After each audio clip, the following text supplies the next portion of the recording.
If you're running short on time but you don't want to shortchange your results, I'm going to show you what you have to do by trading in workout length for workout intensity to keep the gains coming in your chest. Guys, we're talking about just 20 minutes to get the job done.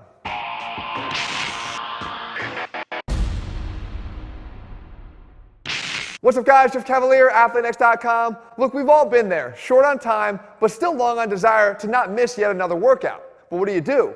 Do you skip it yet again, or do you find a way to get the job done? Today I'm going to show you and introduce an all-new series here, an abbreviated way to train to not compromise the gains that you're after. We're starting right away with chest. If you only had 20 minutes, could you get the job done? I'm going to take you inside my head to show you the training strategies that I use to adapt to this short time frame to make sure we keep the gains coming. Now, I think we should start with two important caveats. The first is going to be, don't make a habit out of this. I'm giving you a game plan here to allow you to get the job done without much sacrifice, but if you make a habit of doing this every single time you train, I would suggest finding time to actually dedicate more time to training so you're not always in a pinch. Consistency with your workouts and consistency of effort in those workouts is and always will be the fastest way to get to where you want to be.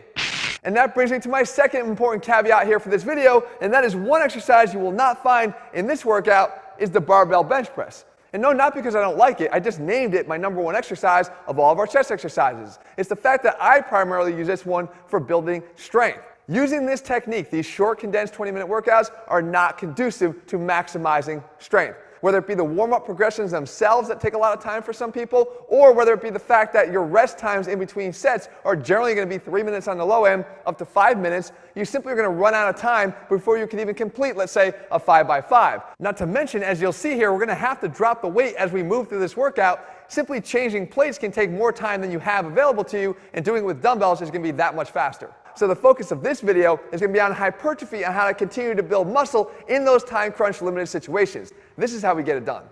And so the journey into my brain begins here with our first exercise combination and how we start our workout, and it's with the cable crossover directly into the dumbbell static press. Now this is a chest focused workout. Yes, I'm going to get into more complexity as we go down the line here if you guys like this series, so make sure you let me know below, because we know that complexity gets increased as we increase the number of muscle groups that are participating in a workout. Less time, we got more stuff to cover. But it's a little bit easier when we focus right here, and I use the first exercise, the cable crossover, as a pre-exhaust for the second. You see, we know that when it comes to chest workouts, the chest oftentimes likes to play that third fiddle to both the shoulders and the triceps. We don't want that to happen. We have a limited amount of time, and we want to drive as much tension into the chest as possible. So we can do that with this exercise.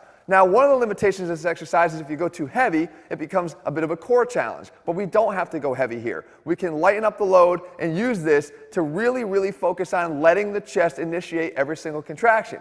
We know when we head into the second part of this combination, the static bench press, we're going to get the help we need from the shoulders and the triceps. But right here, pre-exhaust the chest by using just an exercise that allows you to do this. Fight for every single repetition here. Take it to failure. From there, we go right into that second half of the combination here, the dumbbell static press, which is something that I got from that one-legged monster, Casey Mitchell, and it's a great way to intensify the traditional dumbbell bench press. And remember, if we're trading in that time, we have to up the intensity. This, for sure, will do the job.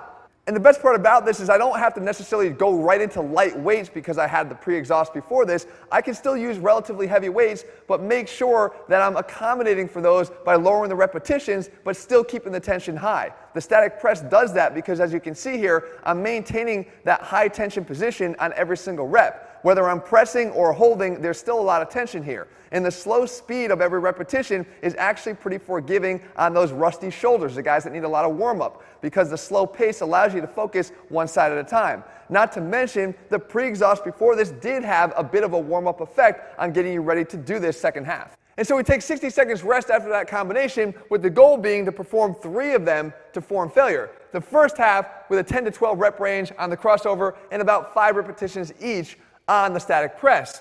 That would bring us to a combination that leads to 6 minutes and 15 seconds of total elapsed workout time by the time this is done. Now, a note on that rest, 60 seconds. I understand, guys, it's a compromise. Ideally, I'd like to get at least 90 seconds to 120, but the way we account for that is we don't focus so much on maintaining the weight that we started with. You can see here in the second set of the static press, I'm okay with dropping the weight down. Remember, your muscles don't understand numbers. They don't read. They just feel, and they feel tension. If you can keep the tension high by forgetting about the number of reps and instead making each one of those reps count, that is how you're going to continue to ensure the intensity is high enough to drive the gains you're looking for in this workout. And that brings us right into our second exercise of this workout. Again, the clock is ticking. We go right there to the incline dumbbell bench press. Now, for you guys that are training at the gym, you're still on the same bench you were just using. Just prop it up here, all importantly, to that 30-degree angle, not the 60-degree. If you don't understand why, you might want to check out my chest exercises ranked video where we tell you about the all-important difference. But for here, I simply grab this set of dumbbells that's still on the heavier side for me, accounting for the mounting fatigue here. I'm not trying to just sacrifice and go all the way down to light weights where I'm turning this into simply a metabolic burnout workout. You want to push and drive muscular growth. You're going to have to push yourself hard. Here, I'm going into the dumbbell incline bench press. I love this, number one, as a perfect complement to the fact that we did a flat bench exercise first, and we have to hit the upper chest. You can see this does a tremendous job, taking the dumbbells from more of a low position to a high position.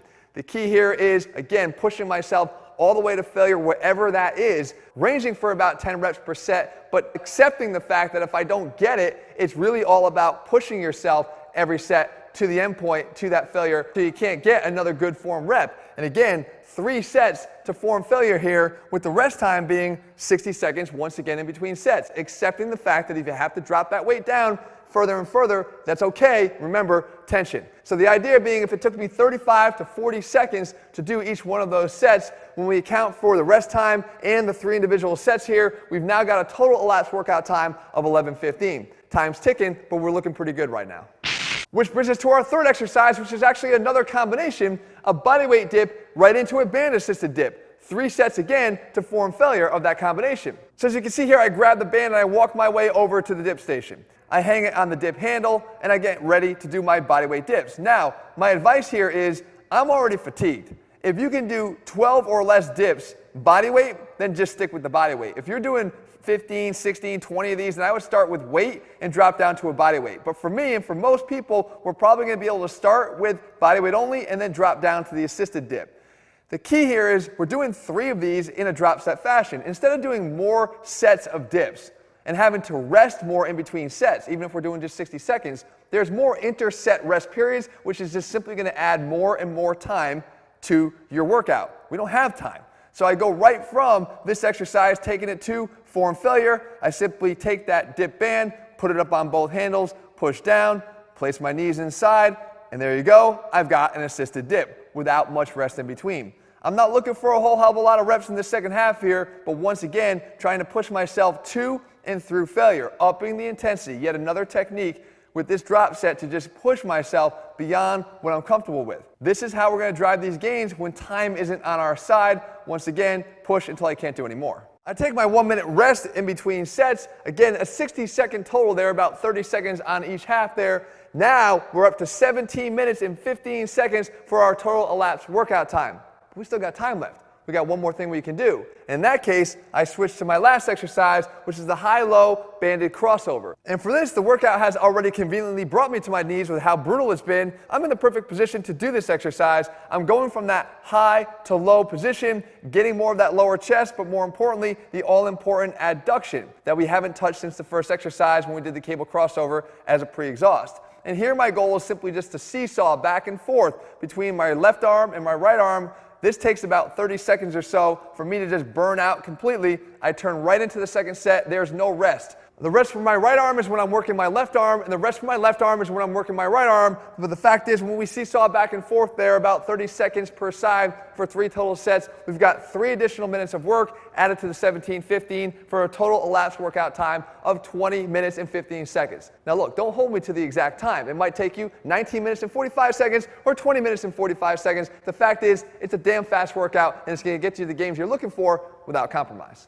And so just like that, in the nick of time, we get the work done. No, it wasn't easy, but But you guys know a life lesson here. Anything worth having doesn't come easy, and you can't get something for nothing. If you want to go fast, you're going to have to go hard. Trade in some of that workout length for intensity. This is how you get it done. If you found the video helpful and you want me to cover more muscle groups, make sure you leave your comments and thumbs up below. If you want me to cover more splits, do the same thing. If you're looking for programs, guys, where we put the science into every selection we make, you can find them over at ATHLEAN-X.com. In the meantime, if you haven't already done so, make sure you click subscribe and turn on notifications so you never miss a new video when we put one out. All right, guys, see you soon.